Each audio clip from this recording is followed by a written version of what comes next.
Et action! Hello, c'est Dean Artiste. J'espère que vous allez bien cette semaine. Tu vois, ça commence comme ça en général. Bien. J'espère que vous allez bien cette semaine. Aujourd'hui, je suis pas toute seule. J'ai invité Célia, a.k.a. Sedana. Voilà. Ou Jean-Michel, pour vous servir. Ou Jean-Michel, parce que tu te fais aussi appeler Jean-Michel. Ouais, Jean-Michel. Voilà, si vous voulez en savoir plus, faut suivre Célia et vous comprendrez.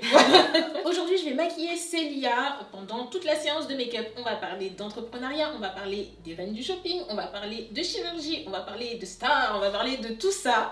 Mais avant, petite présentation, Célia, c'est une maman créatrice de contenu lifestyle et beauté qui partage son quotidien avec près de 100 000 followers sur Instagram. Donc, on commence juste après le générique.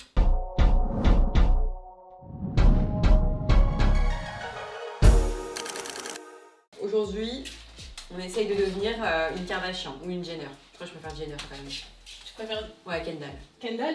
Ouais. Parce qu'elle est très peu maquillée, donc ça marche pas. Il faut être Kim du coup. Courtney, c'est plus un peu comme moi, par occasion quoi. C'est une maman, très maman. Mais du coup, les gens qui te suivent, ils préfèrent plus ton contenu maman? Non, plus vraiment maintenant. Au début c'était plus, quand j'ai commencé mon compte, comme moi je parlais de ma vie de maman, forcément j'ai attiré des personnes qui étaient intéressées par la vie de maman. Et au fil du temps, quand j'ai rouvert le second compte en fait, je me suis dit mais j'ai plus envie de parler que de ça, de ce que mangent mes enfants, de ce que font mes enfants, de leur évolution, etc. Donc il faut que je fasse un virage et que j'emmène ma communauté avec moi sur d'autres choses qui me définissent. La mode, la beauté, lifestyle, l'humour, voilà, pas que du sérieux, hein, mais plus recentrer le compte sur moi et au final, ça a pris.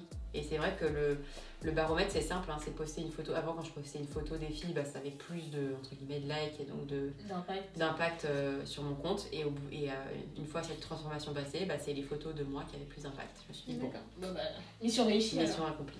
Ça fait combien de fois que je te maquille? 4 fois? 5. Je sais. Il y a eu la première fois avec la vidéo où j'avais les cheveux courts et le petit haut jaune moutarde. Deuxième fois, tu es revenue quand je participais aux Influenceurs Awards. Oui. Tu sais, tu étais venue me maquiller, j'avais mal au ventre, c'était horrible ce jour-là. Je me souviens. Et ensuite, on a fait directement la vidéo avec la tresse. Je crois que c'est la vidéo en fait. Comme on suit, j'ai l'impression de te... voir tout le temps. Ouais, c'est ça. Même là, je pensais que tu étais venue ici alors que pas du tout. Non, c'est la première fois. Donc, c'est la 4e fois. J'ai vu son sacré dressing. Ouais. Elle a un sacré dressing quand même. Maintenant, j'ai un sacré dressing. Alors moi, j'ai un dressing pareil, mais il n'y a que du make-up dedans. C'est clair. Et moi, j'ai pas un rangement de make-up, j'en ai partout. Dans des boîtes et tout, il faut que tu me fasses un tuto comment ranger le make-up. Ça pourrait être le thème d'une vidéo en vrai. Hein. Tu m'étonnes. Mais je me dis qu'on doit t'en envoyer parce qu'il y a une époque quand même, on envoyait aux influenceuses toutes les teintes de toutes les collections, de tout. Alors je sais pas si c'est toujours comme ça, mais... Alors maintenant on te demande ton avis systématiquement déjà, pour éviter que tu reçoives plein de produits qui te servent vraiment pas ou que t'aimes pas. Mais par exemple, le dernier envoi que j'ai eu c'était Nars pour la collection Claudette. Je crois qu'il est encore dans mon entrée. Et j'ai eu là toute la collection. Mais ils m'ont demandé auparavant, ils m'ont dit est-ce que tu veux les recevoir? D'accord, non, je veux pas. Non, je veux juste un rouge à lèvres. Non, mais c'est clair. Mais par contre, des fois, sur des plus grosses marques, en fait, sur une marque comme Dior, ils vont pas envoyer toute la collection. Non, ils vont me demander ta teinte, c'est ça à peu près. Voilà. Ou alors de choisir 3 teintes, etc. Sauf pour les grosses influenceuses qui ont droit même à des sacs. Qui ont droit même à des sacs Dior. Des sacs Dior, oui. Ça, c'est un peu le goal, tu vois, le jour où... Le jour où on t'envoie un sac Dior, tu sais que t'as réussi. Tu sais que t'as percé quand on t'envoie un sac. Ça fait très superficiel de dire ça, mais en tout cas, je me sentirais très contente de le recevoir, tu vois. Oui, j'imagine. Ça veut dire que t'as quand même la reconnaissance, avant même le cadeau, t'as la reconnaissance de la marque, qui est une maison de luxe et qui représente la France à travers l'art du luxe de la maroquinerie, à travers le monde. Tu reçois ça parce qu'ils estiment que ton influence et la portée de ce que tu partages peut avoir un impact positif pour eux, quoi. Tu peux leur apporter quelque chose. Il y a beaucoup de gens qui sous-estiment en fait le métier d'influenceuse, mais il faut pas, hein. Je trouve que c'est au même titre qu'un publicitaire qui cherche à créer une campagne de pub. Forcément, il va faire appel à un spot télé ou à une affiche, etc. Ouais, je pense que en fait, ça rentre dans les consciences. C'est quand même un métier qui est hyper récent. C'est émergent sur les dernières années et la différence c'est qu'en France on a quand même ce mindset que pour faire un métier haut placé ou un métier très rémunéré il faut des études Et influenceur, c'est un métier qui ne nécessite pas d'études. Voilà. Donc certaines personnes en font, hein, puisque moi j'en ai fait, par exemple, j'ai quand même fait 7 ans d'études, mais pas du tout dans ce domaine-là. Sauf que ça, c'est quelque chose qui prend à côté complètement de façon aléatoire, entre guillemets, en fonction de si les gens s'intéressent ou pas à ce qu'on fait, à ce qu'on propose. Et je pense que c'est ça sur lesquels les gens ont du mal. Et je peux comprendre à première vue de se dire, mais des personnes comme les personnes en ce moment le personnel hospitalier, etc., qui travaillent, qui font des études énormes, qui travaillent sur des heures, des plages horaires énormes et qui ont un salaire qui est bien inférieur à certains influenceurs qui sont soit très jeunes, qui cumulent en général la jeunesse, les diplômes qui ne vont pas dans ce sens-là, parce que ça ne veut pas dire qu'ils ne sont pas diplômés. Et le confort en plus c'est un métier qui est très on a quand même beaucoup d'avantages, même si c'est beaucoup de travail. C'est quelque chose de très agréable, quoi. On travaille sur notre image, on travaille avec des marques qu'on aime, et puis je pense que le besoin le plus important chez l'homme, c'est quand même le besoin de reconnaissance. De toute façon, c'est dans la pyramide de Maslow, hein. Je vais sortir les références. Attention.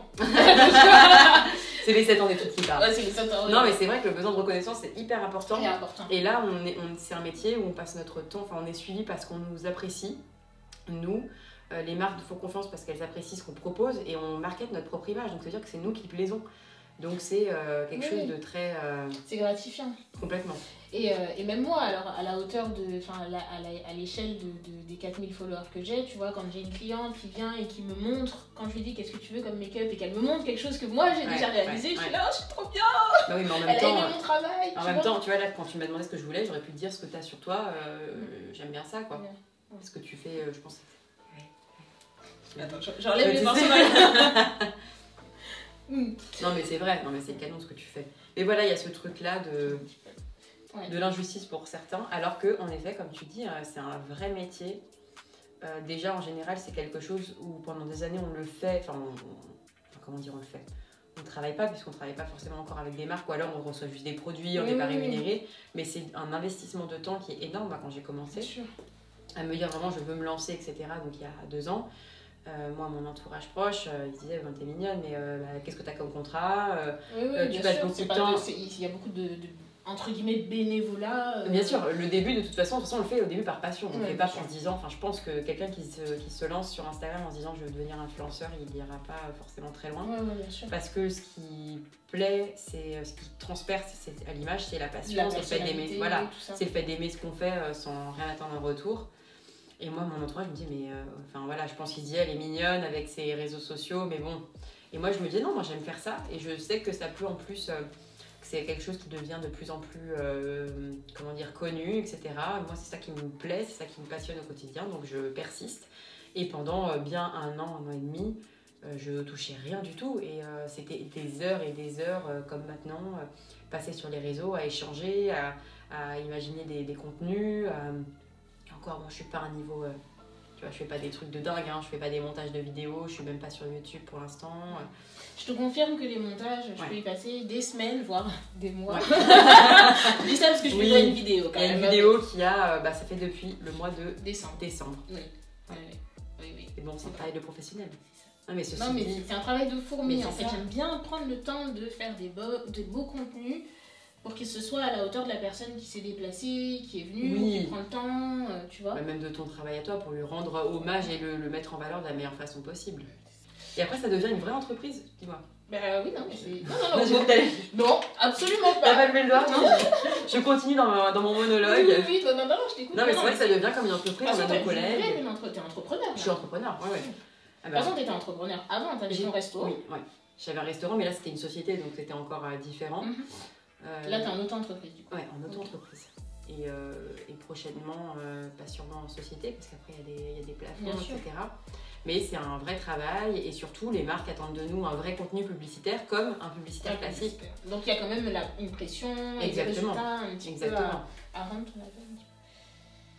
En fait, surtout que quand on se professionnalise là-dedans, on doit garder notre fraîcheur et notre naturel et notre simplicité pour laquelle les gens nous ont appréciés, puisque c'est le cœur d'Instagram.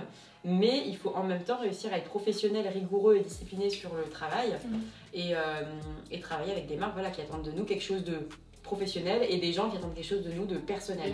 Il faut réussir à conjuguer les deux pour pas que les gens se disent bon, il y a que de la pub ou que les marques se disent bah c'est trop léger. Trop perso, quoi. oui, voilà. Oui, voilà. C'est pas assez poussé, etc.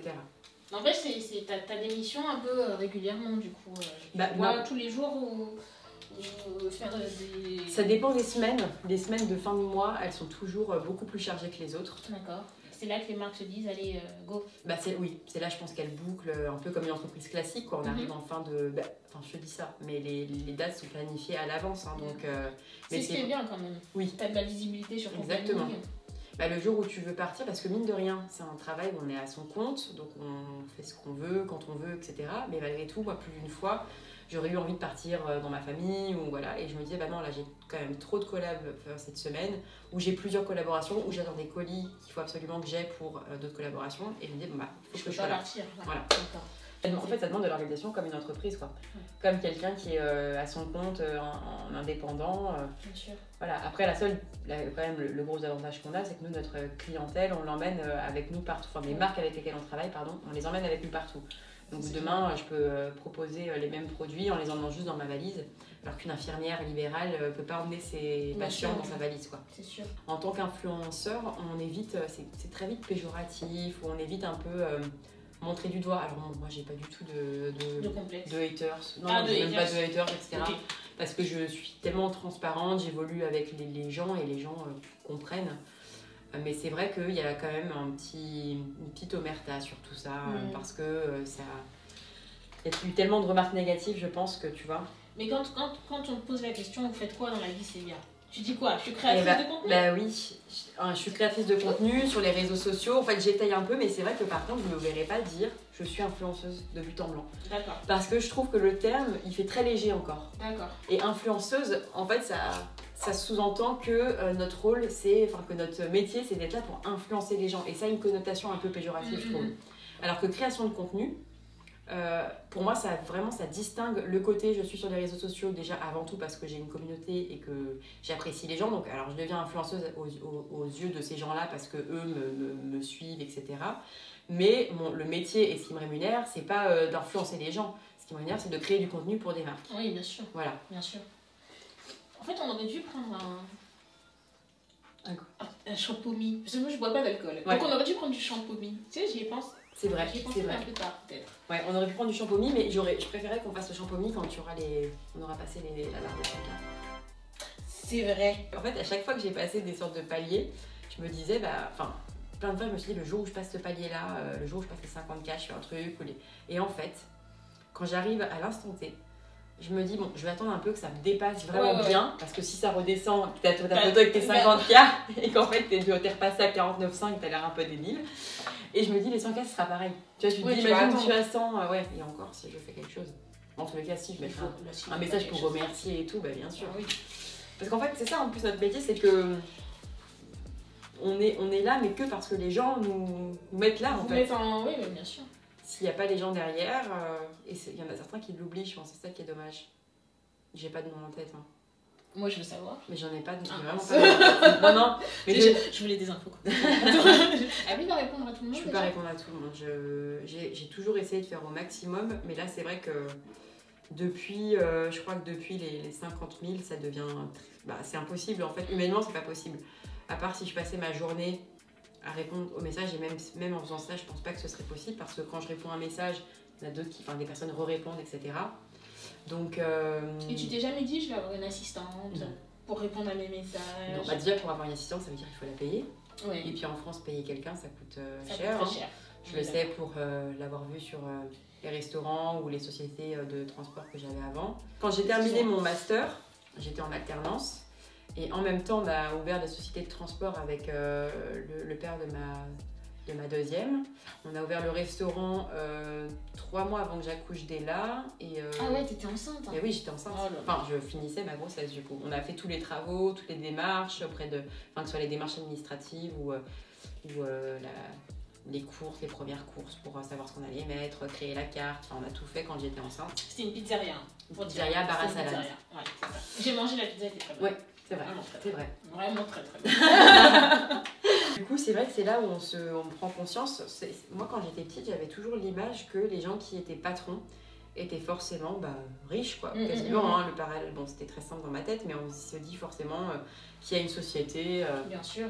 qui gagne très bien sa vie, alors qu'en fait, on se rend compte quand on l'est que c'est dur, hein. C'est très dur, que c'est beaucoup de... finalement, c'est quelque chose à temps plein, hein, puisqu'on ne trouve jamais, même quand le restaurant est fermé ou quand la boîte est fermée, ou c'est le soir, voilà, la boîte, ça fait partie de notre vie. Et puis en plus de ça, oui, pour payer les gens, il y a les charges, etc., les charges patronales, toutes les taxes qu'on paye, tous les trucs qui tombent de partout. On se dit, mais en fait, pour se dégager quelque chose et pour vraiment bien vivre, déjà, il faut dégager beaucoup de chiffres. Oui. C'est impressionnant. Oui. Là, tu me disais que ton restaurant, tu l'as plus, du coup, ça y est ? Non, ça fait 2 semaines qu'il est vendu. Voilà, mais avec le Covid, t'as géré comment ? Alors en fait, on est resté ouvert en emporter et en livraison. D'accord. Ça a été forcément, ça a été dur et ça a été surtout, de plus en plus dur.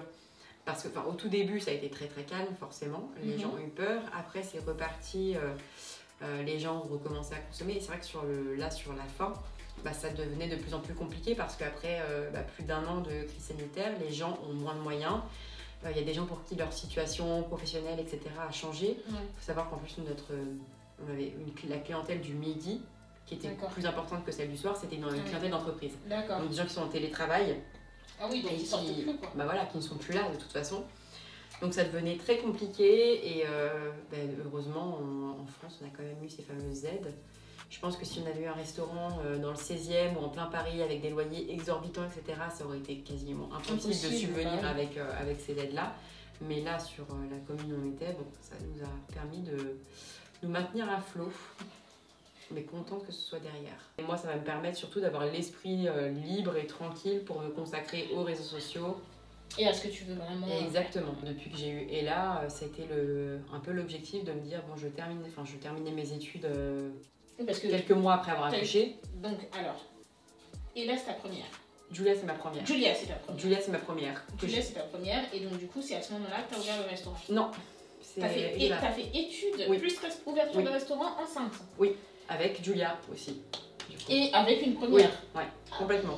Bravo. Merci. Je suis tombée enceinte de Julia donc, il y a 7 ans maintenant. J'étais entre ma première et ma 2e année de BTS en alternance. Donc c'est-à-dire que je travaillais, que j'avais les cours. Je venais de reprendre mes études. Je savais que j'en avais pour 5 ans. Et donc là, ça a été le gros point d'interrogation. Je me suis dit, mais... Est-ce que je fais pas ? Oui, au début je me suis dit je fais pas surtout. Au final j'ai pas réussi à pas faire donc j'ai fait, je me suis dit je vais faire. Allez. Et au final ça s'est très bien passé, j'ai réussi à décrocher mon BTS. J'ai accouché, mon premier oral c'était 10 jours après mon accouchement. Ah ouais. Et j'y ai été, j'y suis allée plutôt. Et les écrits étaient 3 mois après mon accouchement. Au final je l'ai eu avec quasiment 17 de moyenne et je me suis dit waouh. Donc là, j'étais contente. Je me suis dit, bon, ça y est, je tiens la barre, je continue mes études, je passe en licence, je me sépare du papa. Donc, je me dis, bon, c'est pas grave, je me mets avec celui qui est devenu du coup le papa d'Ella. Et entre-temps, je suis aussi tombée malade, tu sais. Oui. Donc là, ça a été, en plus des études, des entreprises et du reste, c'était encore une sacrée panade. Et quand je suis tombée enceinte, 3 mois après que je sois tombée enceinte, j'ai fait 3 mois de grossesse, c'est là où l'idée du restaurant est venue. Donc là je me suis dit, je suis sur une année de Master 2, où il fallait que je rattrape un peu des trucs du Master 1 comme j'étais malade. J'avais mon alternance, à ce moment-là j'étais chez Airbus, j'avais mes cours. Ouais. Okay. J'avais mes cours, j'avais un mémoire ça c'est le truc le plus, je crois que c'est le truc dont je suis quand même le plus fière, j'ai réussi à écrire un mémoire de 60 pages en un week-end. Ah ouais. Parce que il fallait que je rattrape. Normalement, c'est quelque chose qui se travaille sur une année. Oui, bien sûr. Et moi, j'ai pas eu le choix. Je me suis dit un week-end, moi, allez, maintenant tu t'assois et tu écris. Et du coup, je l'ai écrit en un week-end. Et je crois que j'avais eu 12 ou 14 et j'étais très contente. Oui, bah oui. Et donc, j'ai accouché au mois de mai 2018. Le 5 mai, on a ouvert le restaurant. Le 26 mai, j'ai accouché. J'ai fini mes études au mois de juin. Mon alternance s'est terminée au mois de septembre-octobre. Et je me suis dit, bon, ça fait 5 ans que je cours après tout, que j'ai pas arrêté entre les enfants, les études, le travail, les entreprises. On a le même âge à peu près. Hein. J'ai 28 ans, ouais. Ouais, donc c'est ça. Et je me suis dit, là, à ce moment-là, je commençais, l'idée de vraiment faire quelque chose sur les réseaux sociaux était de plus en plus forte parce que j'étais sur les réseaux, que j'adorais ça déjà depuis 3-4 ans. Et je me suis dit, ça devient un vrai métier, moi c'est quelque chose qui me plairait, j'adore ça. Pourquoi pas tenter en attendant, déjà je vais profiter un peu de ma petite, j'en ai pas... Depuis qu'elle est née, c'était à fond parce que je me suis retrouvée toute seule avec elle et sa grande sœur puisque le papa travaillait tout le temps au restaurant. Donc j'étais seule avec les 2 petites, c'était très très compliqué. Je me suis dit, bon, je prends un peu de temps, au moins jusqu'à ses 1 an, pour profiter d'elle. Et si je peux, je resterai le plus longtemps possible avec elle, bien sûr en travaillant et en construisant un peu ma vie pro à côté. Sûr. Sachant que voilà, je me suis dit, maintenant j'ai un bagage, j'ai un bac plus 5, j'ai un master en ressources humaines, donc c'est un métier qui est assez, sur lequel il y a assez de travail quand même. Donc si un jour j'ai besoin, je pourrais y aller. J'ai aussi mon expérience en tant qu'entrepreneur, donc ça apporte beaucoup. Parfois l'expérience ça apporte même plus que les diplômes. Ah oui, bien sûr. Enfin, je pense que la théorie c'est bien, mais au bout d'un moment il faut passer à la pratique, il faut sauter le pas, tu vois, parce que il n'y a rien de plus formateur que ce que tu apprends sur le terrain. Ah, c'est sûr. Donc forcément, oui, au bout d'un moment il faut... C'est ça, faut y aller. Oui, parce que moi, ce que je me suis dit quand j'ai fait du droit au début, c'est que je rêvais d'être avocate en droit des affaires. Tu vois, je me voyais bien comme Meghan Markle dans Suits. On la voit. Je me voyais, tu vois, qui arrive comme ça, en tailleur. Mais en fait, je me suis rendu compte quand j'étais en études de droit que ça allait être 5 ans, ou enfin même plus que de 5 ans, sur des études théoriques, avec 1 ou 2 stages, et que j'allais sortir de là avec aucune expérience professionnelle. Et je me connais, moi j'ai besoin de me sentir légitime et pour ça de pratiquer en fait. J'ai toujours travaillé, ça fait depuis mes 16 ans que je travaille, j'avais besoin d'être dans le concret. Et je me suis dit, bon là c'est pas pour moi parce que si je sors au bout de 5 ans et que j'ai fait que 2 stages de 6 mois ou encore selon le cabinet je tombe, je vais pas faire grand chose. Non, il faut quelque chose où ça bouge. J'ai de l'alternance, etc. De toute façon, j'ai un peu l'impression que, bon, je fais des allers-retours pour prendre le make-up, j'ai un peu l'impression que tu es comme moi, c'est-à-dire que tu peux pas rester inactif. Tu peux pas, enfin c'est une impression, après tu voilà, mais j'ai l'impression que moi je peux pas rester. Je passe ma journée dans mon lit, attends que ça passe. Mais c'est ça. Je viens de me lever. Je vais aller manger, je suis un peu fatiguée. Il y en a qui peuvent se permettre de faire ça parce qu'elles font. Mais c'est ce que t'aimerais ou non, pas du tout. Voilà, c'est ça. Pas du tout. Non, moi là, du coup, tu vois, à peine là, les réseaux ça commence à bien prendre, je me dis bon, qu'est-ce que je peux faire d'autre en plus ? Qu'est-ce que je peux faire pour me développer, pour m'ancrer aussi dans le... Parce que les réseaux sociaux, c'est génial, et c'est très porteur, etc. C'est pour ça que d'ailleurs, il y a plein de gens, tu sais, qui ont fait de la télé. Je pense à Nabila, qui avait un peu... ou Caroline Receveur, qui s'éloigne un peu des réseaux sociaux, du côté partenariat, et qui au final reprennent, tout en étant toujours entrepreneurs et mais reprennent parce que c'est quand même quelque chose qui est solide maintenant, qui marche très bien. Est-ce que tu penses que les réseaux sociaux ne pourront jamais disparaître ? Non, je pense pas. Difficile. Je pense que ça va évoluer en fait. De toute façon, tout évolue donc, et de plus en plus vite. Après, ce sera à nous de s'adapter ou pas, etc. Mais c'est vrai que ça reste une crainte. Enfin, pour être honnête, je peux pas te dire que j'ai pas cette crainte-là de me dire, mais ça reste un compte où demain on se fait pirater le compte. C'est ça. Il nous reste plus rien de tout ça, quoi. Donc c'est important, je pense, de se... Après, honnêtement, t'as une communauté qui te suit quand même bien. Si tu te fais pirater, ils viendront te suivre. Non, bien sûr. Puis maintenant, j'ai l'impression qu'on a quand même plus de facilité quand vraiment il y a un piratage comme ça à récupérer notre compte. Bon, alors, qu'on vous explique un peu la situation. Nous avons été coupés. Et oui, nous avons raconté plein de choses intéressantes que vous ne verrez jamais. Que vous n'entendrez jamais. Non. Ils n'entendront pas, ils verront pas. Ils verront pas. Mais on va tenter de raconter des choses encore intéressantes. C'est ça, et on va tenter de rattraper ce que vous avez manqué. Donc je reprends là où on en était, c'est-à-dire le teint. J'ai démaquillé le teint de Célia que j'avais fait. Et on recommence. Tout ça pour vous quand même. Voilà, par amour pour vous. Franchement, ils ont intérêt de, tu vois, il faut liker, commenter, partager. Voilà, exactement. Please. Please, thank you. Du coup, tu te vois rester vivre en France ? Écoute, j'ai toujours, depuis que je suis petite, j'ai toujours rêvé de vivre à l'étranger. Je me suis toujours vue sur une carrière internationale. D'ailleurs, mon master, j'ai choisi une option management des ressources humaines à l'international. Ouais.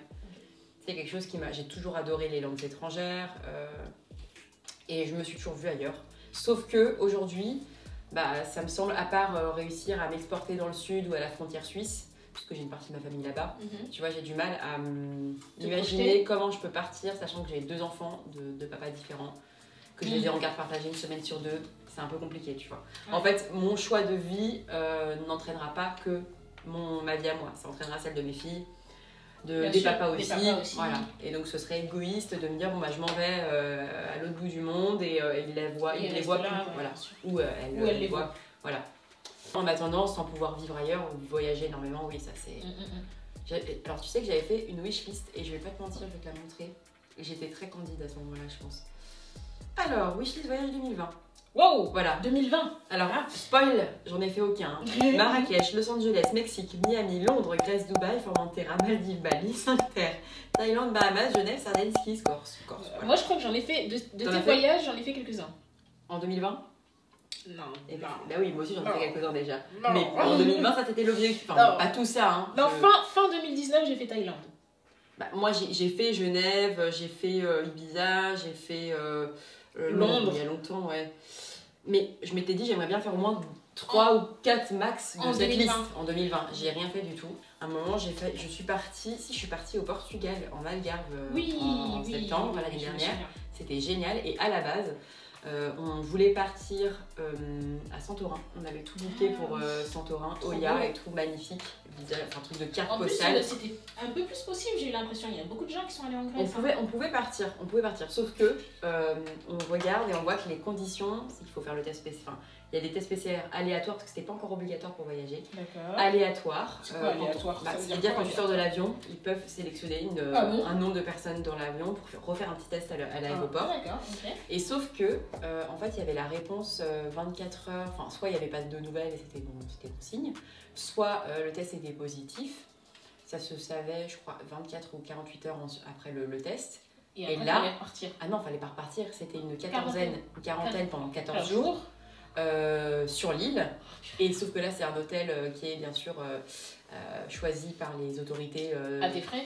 Alors non, je crois pas que c'était à nos frais, mais en tout cas c'est pas l'hôtel avec la vue sur Oya, quoi. Voilà, je pense que tu es dans un Ibis. Ibis budget. Voilà, et où tu sors pas de ta chambre, etc. Donc le risque était trop grand en fait de se dire si c'était pour partir 4-5 jours, on se retrouve 14 jours bloqués. C'est clair. Parce que même si on n'était pas malade, on s'est dit on sait jamais, ça se trouve comme on ne sait pas trop en fait ce virus, est-ce qu'on peut être asymptomatique, etc. être quand même positif. Et du coup on s'est rabattu sur l'Algarve et franchement c'était incroyable. C'était vraiment un petit week-end et c'était juste avant, je suis rentrée le mardi. Et le mercredi, je suis repartie directement dans le sud pour l'opération de mon nez. Ah oui, le nez. Tu vois. Alors qu'est-ce qui... Parce que... Non mais attendez, parce que... Je sais pas son atteint. Pause.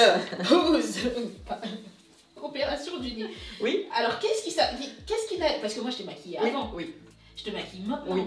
Tu vois pas beaucoup la différence. Non. Mais c'était le but. D'accord, ok. Tant mieux. Je me dis... Non. Il y a peut-être une légère différence, mais... C'est très léger en fait. Non, en fait, ça faisait des années que j'y pensais. En fait, je suivais mon chirurgien, le docteur Lange. Je suivais depuis au moins 2-3 ans parce que j'étais tombée sur son compte par rapport à justement aux rhinoplasties. J'avais vu qu'il était vraiment... je trouvais son travail incroyable. Je trouvais que les résultats étaient hyper naturels, hyper beaux. C'était vraiment un travail de précision. Et quand l'opportunité s'est présentée, je me suis dit go.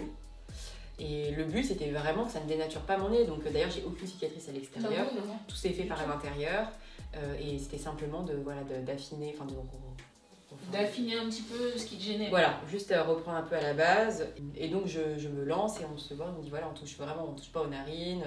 Le but c'était de remonter un peu la pointe et puis d'affiner l'arête du nez tout simplement. Et franchement ça s'est super bien passé. T'as pas eu mal en plus? J'ai pas eu mal du tout.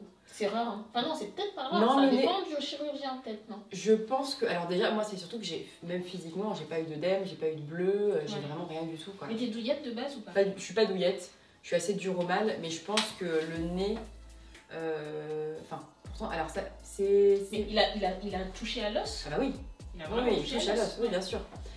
Il est obligé, sinon il n'y a rien qui bouge, à part s'il y avait un énorme cartilage à modifier. Je voulais savoir si c'était plus cartilage ou en fait, ça fait plus mal, on a plus mal à la tête, d'accord, mal au visage que mal au nez. Tu te sens un peu tuméfiée?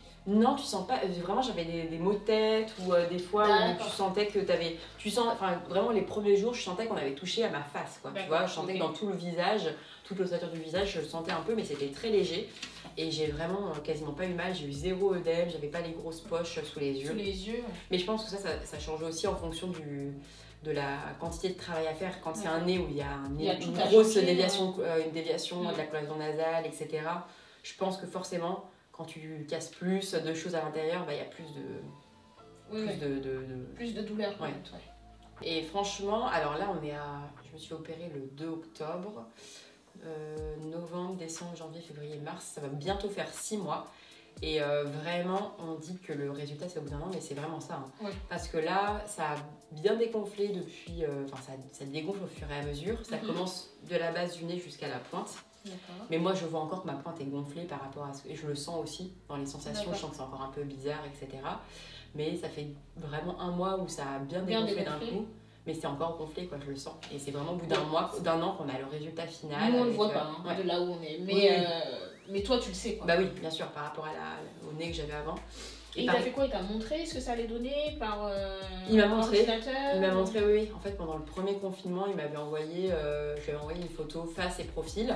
Il m'avait fait une sorte de simulation où c'était très léger sur le visage. Sur le visage. Quand on fait de la chirurgie, le point essentiel, c'est d'avoir confiance en son chirurgien. Ouais, je suis d'accord. Parce que moi, j'y suis allée vraiment les yeux fermés, j'avais aucun stress. Je savais que dans tous les cas, j'allais sortir exactement comme je le voulais et mieux que ce que j'étais. Et je pense que les personnes qui sont moins sûres ou ça peut être plus compliqué. Parce que quand on se dit imagine, ça va pas.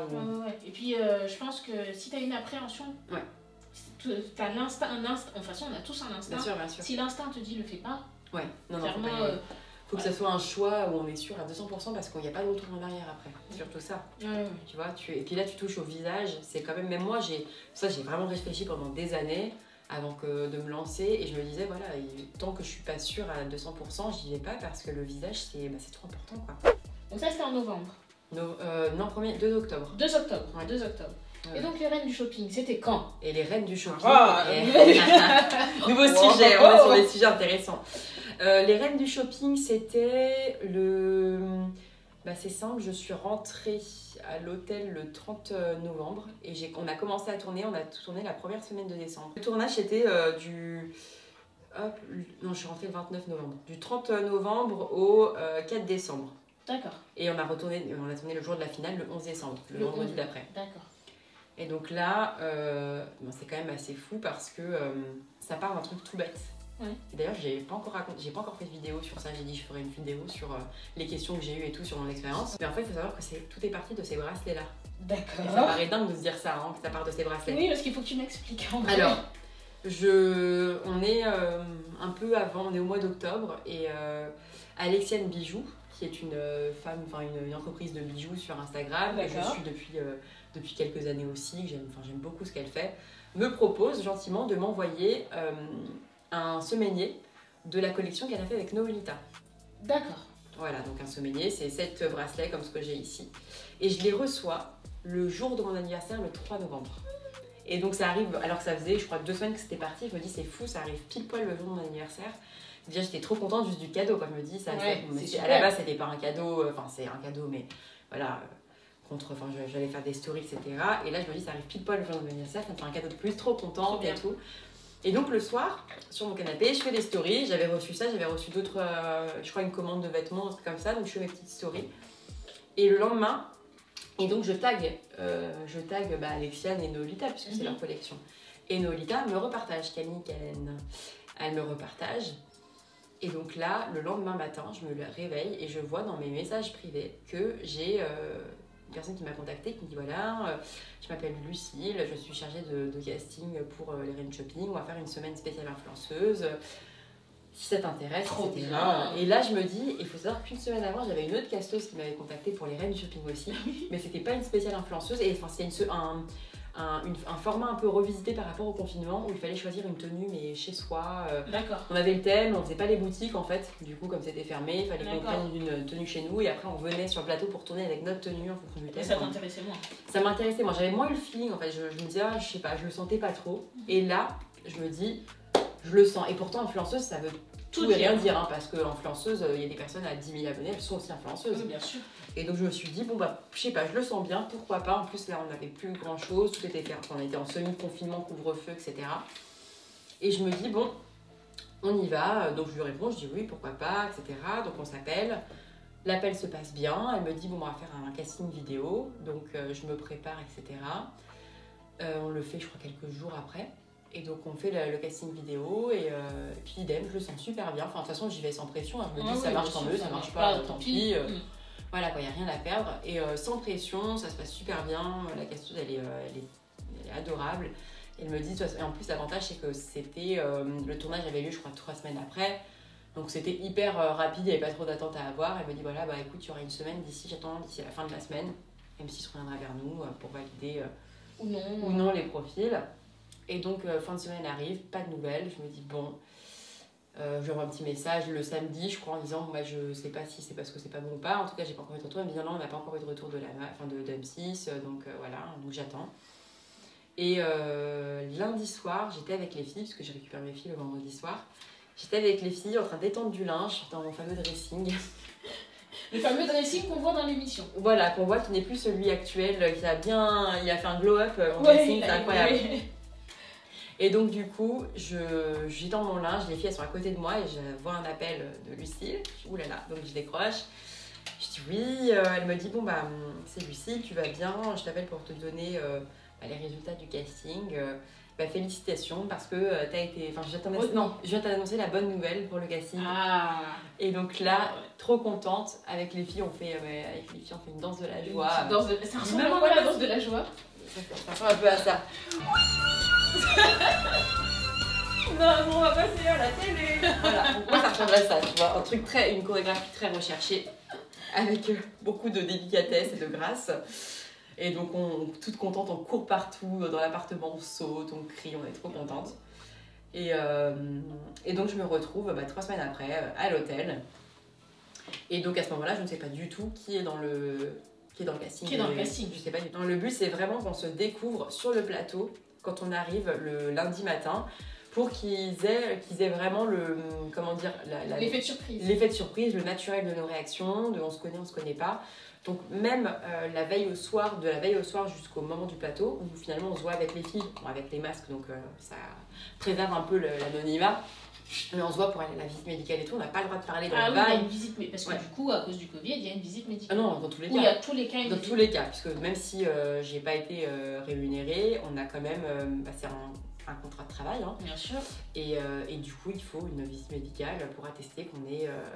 D'accord, comme un contrat de travail. Qu'on est apte tout simplement à travailler. Alors, il y a plusieurs trucs, je crois, les points sur lesquels ils regardent, c'est bon, je pense qu'il y a le psychologique déjà.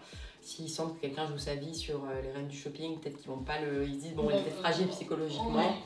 Ou alors, il y a aussi le stress, le pouvoir courir, porter le micro. Oui. C'est des trucs qui me paraissent... Il est lourd le micro? Non, pas du tout. Non, ça va. Mais non, il faut le porter, quoi. Non, pas du tout. C'est collé, c'est tout léger. Hein. C'est un petit truc quoi, qui est invisible. Mais je pense que c'est un tout pour s'assurer, en tout cas, qu'ils sont dans les clous.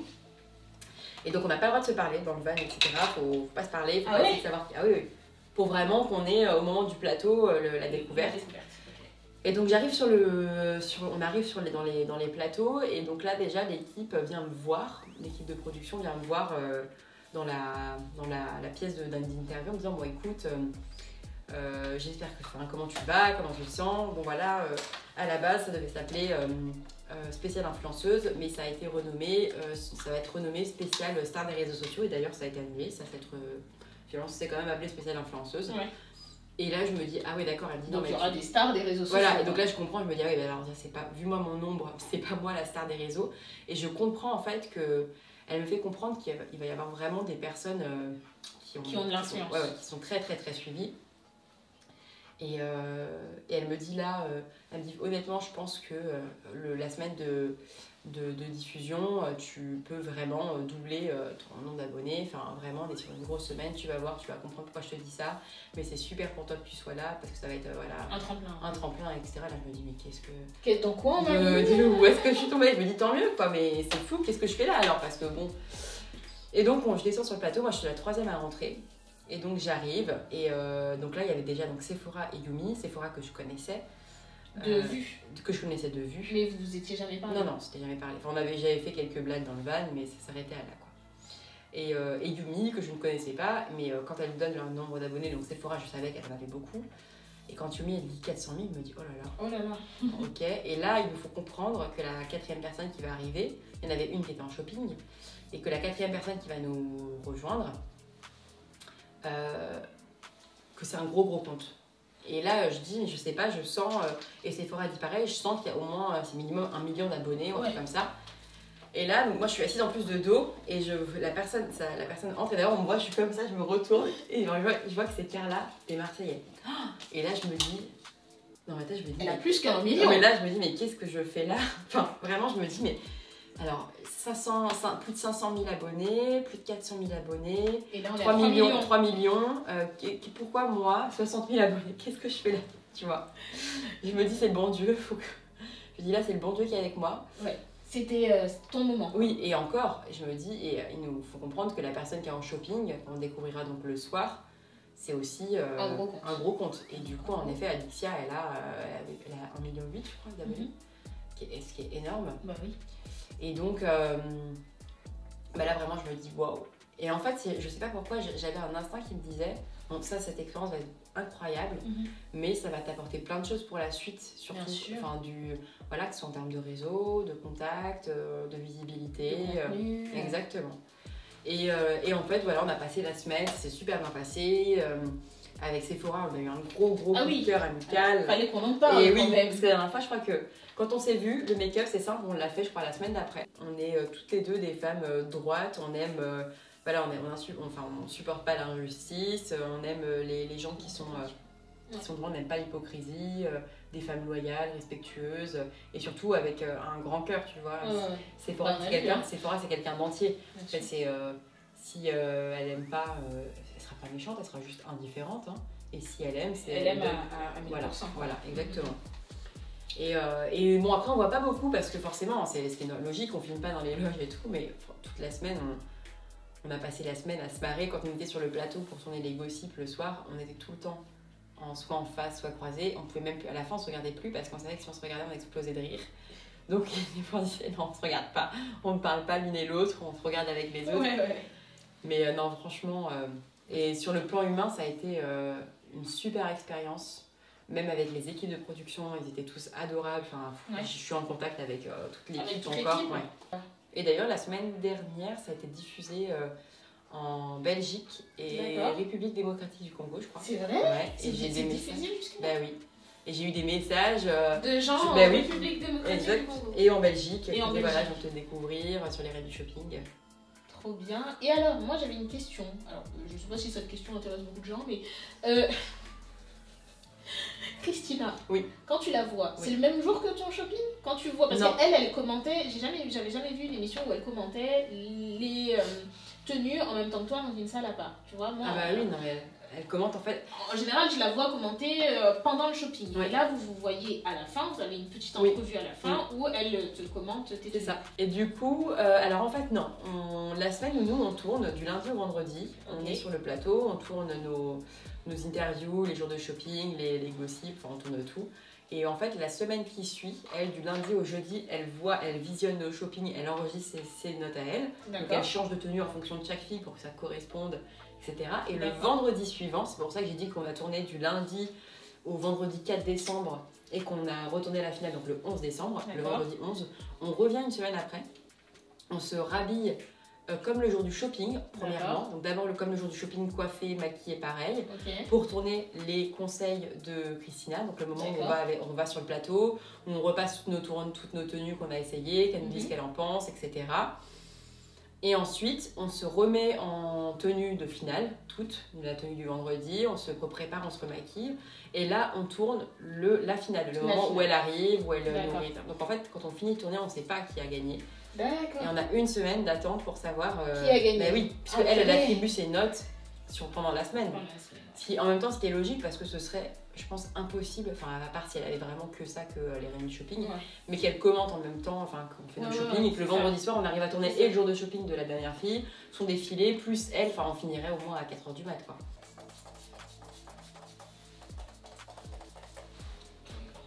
va attendre un petit peu. Ça sèche. Ah, je peux vous montrer un truc? Attends. Ah ouais, vas-y. Ça vaut le coup. Non. Mon Dieu. Célia, non. Si. Non. Voilà. Tectonique, non. Et donc t'as eu la période avec le piercing là et habillée toute noire. Non, j'étais pas habillée toute noire. Et j'avais pas de crête sur la tête non plus. Hein. Ouais, t'étais pas à ce point-là. Non, j'étais pas à ce point-là, mais j'étais quand même bien. Et t'as pas gardé des photos? Je suis sûre que si on fouille dans Facebook. Ben non, parce que j'ai rien. Non, en fait, en vrai, mon compte Facebook de l'époque, il a été supprimé depuis longtemps. Mon compte Facebook actuel, c'est simple, il doit avoir 1 an et demi, il n'y a rien dessus, je dois avoir 70 personnes, enfin... J'aurais aimé vous... Ouais, moi aussi, mais j'aimerais bien moi aussi, franchement. Wow. Attention, on baisse un petit peu les épaules. Je me sens comme Kate Winslet dans Titanic. Dans Titanic. Je crois qu'on a fait tout le monde aujourd'hui. Et voilà, moi je suis tout le monde à la fois. Je me prends pour tout le monde. Je ne suis personne. C'est ça la force.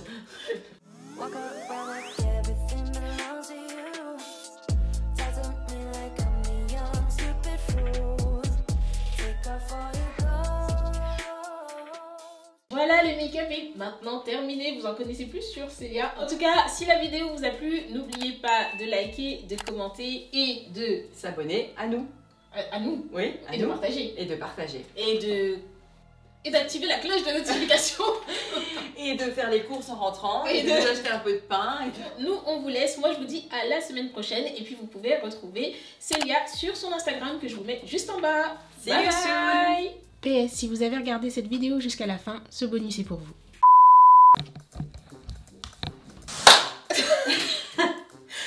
Tu veux qu'on fasse bien? Alors oui. Si tu nous vois, on va enfiler la truc, la France. Ok, je coupe le blé. 4 par 3, ok, c'est parti. Excuse me, I'm Célia Jenner. Célia Jenner. Célia Jenner. And I want my sauce. Thank you. Yeah.